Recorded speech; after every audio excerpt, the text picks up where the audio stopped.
ಇಲ್ಲ, ಬೆಳಗಾಂನಲ್ಲಿ ನಮ್ಮ AICCಯ ಕಾರ್ಯಕ್ರಮ ಇದೆ.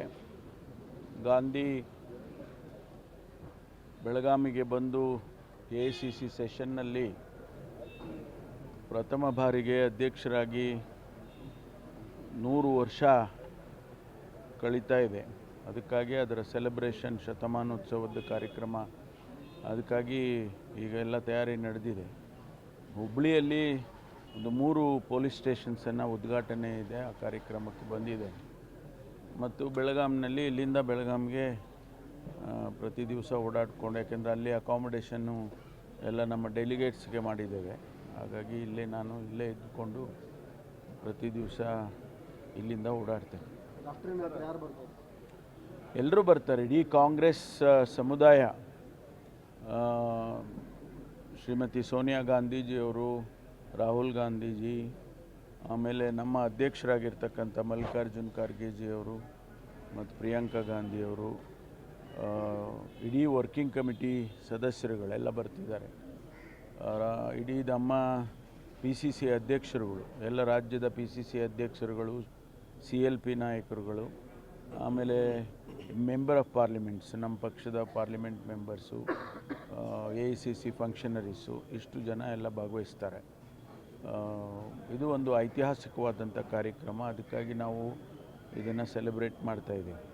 CT ರವಿ ಪ್ರಕರಣದಲ್ಲಿ ತಮ್ಮ ವಿರುದ್ಧ BJP ನಾಯಕರು ವಾಗ್ದಾಳಿ ಮಾಡ್ತಾ ಇದ್ದಾರೆ. ಅದರಲ್ಲೂ ಏನಂದರೆ ಜೋಶಿ ಅಂತವರು ತಮ್ಮನ್ನು ಅಸಮರ್ಥ ಗೃಹ ಸಚಿವರು ಅಂತ ಟೀಕೆ ಮಾಡ್ತಾರೆ. ಇಲ್ಲ, ಅವ್ರ ಪಾಪ ಅವರಿಗೆ ನನ್ನ ಸಾಮರ್ಥ್ಯ ಗೊತ್ತಿಲ್ಲ ಅವರಿಗೆ, ಅದಕ್ಕೆ ಅವ್ರು ಹಂಗೆ ಹೇಳಿದ್ದಾರೆ. ಈಗ ನಾನು ಅವರಿಗೆ ಅಸಮರ್ಥ ಕೇಂದ್ರ ಸಚಿವರು ಅಂತ ಹೇಳಿಬಿಟ್ರೆ ಅದು ಎಷ್ಟು ಸಮಂಜಸವಾಗಿರುತ್ತೆ ಅನ್ನೋದನ್ನು ಅರ್ಥ ಮಾಡ್ಕೋಬೇಕು ಅವರು.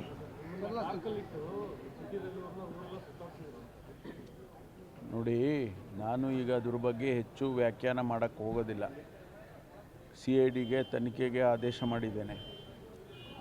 ಈಗ ಅದರ ತನಿಖೆ ನಡೆಯುವಾಗ ನಾವು ಯಾವುದೇ ಹೇಳಿಕೆಗಳನ್ನು ಮತ್ತು ಸ್ಟೇಟ್ಮೆಂಟ್ಗಳನ್ನು ಕೊಡೋದಕ್ಕೆ ಬರೋದಿಲ್ಲ. ಅದು ಅದರಿಂದ ಈ ವಿಚಾರವಾಗಿ ಸ್ಪೀಕರ್ ಅವರು ಮುಗಿದ ಅಧ್ಯಾಯ ಅಂತ ಹೇಳ್ತಾ ಇದ್ದಾರೆ. ಅಂದರೆ ಮುಗಿದೋಗ್ಬಿಡುತ್ತಾ ಅಂತ, ಮುಗಿದೋಗಿದ್ದಕ್ಕೆ ಮತ್ತೆ CID ಇಲ್ಲ, ನಮ್ಮ ಪೊಲೀಸ್ನವ್ರ ಕೆಲಸ ನಾವು ಮಾಡಬೇಕಾದ ನಮ್ಮ ಕರ್ತವ್ಯ ಇದೆ. ಸ್ಪೀಕರ್ ಅವರು ಅವ್ರ ಕೆಲಸ ಅವ್ರು ಮಾಡ್ತಾರೆ. CT ರವಿ ಕೊಟ್ಟಂತಹ ಪ್ರಕರಣ 5 ದಿನದ ಮೇಲೆ FIR ಆಗುತ್ತೆ ಸರ್, ಯಾಕೆ ಹಿಂಗೆ ಪ್ರಶ್ನೆ ಮಾಡೋದು? ಇಲ್ಲ, ಅದು ಎಲ್ಲ ಅಲ್ಲಿಯ ಸಾಧಕ ಬಾಧಕಗಳನ್ನು ನೋಡಿಕೊಂಡು ಸ್ಪೀಕರ್ ಅವರು ಅವರ ಅಭಿಪ್ರಾಯಗಳನ್ನು ತಗೊಂಡು ಅದೆಲ್ಲ ಪ್ರೊಸೀಜರಲ್ಲಿ ಮಾಡುವಾಗ ಸ್ವಲ್ಪ ಡಿಲೇ ಆಗ್ಬೋದು, ಆದರೆ ಅದನ್ನು ಸರಿಯಾದ ರೀತಿಯಲ್ಲಿ ಮಾಡಬೇಕು. ಅದಕ್ಕಾಗಿ ನಾವು ಇವತ್ತು COD ಕೊಟ್ಟಿದ್ದೇವೆ.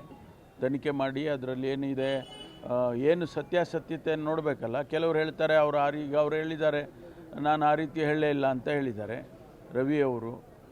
ಆದರೆ ಅಲ್ಲಿ ನಡೆದಿರೋದೇ ಬೇರೆ ಅಂತ ಬೇರೆಯವರು ಹೇಳ್ತಾರೆ. ಸಾಕ್ಷ್ಯಗಳು ಪಕ್ಕದಲ್ಲಿದ್ದವರೆಲ್ಲ ಕೇಳಿಸ್ಕೊಂಡವರು ಅವರು ಹೇಳ್ತಿದ್ದಾರೆ. ಇದೆಲ್ಲ ತನಿಖೆ ಆಗಬೇಕಲ್ಲ, ಅದಕ್ಕಾಗಿ COD ಆದೇಶ ಮಾಡಿದ್ದೇವೆ. ನೀವು ನೋಡ್ತಿದ್ದೀರಾ, ಇದು News 88 ಕನ್ನಡ, ಸುದ್ದಿಯ ಜೊತೆ ಸದಾ ನಿಮ್ಮೊಂದಿಗೆ.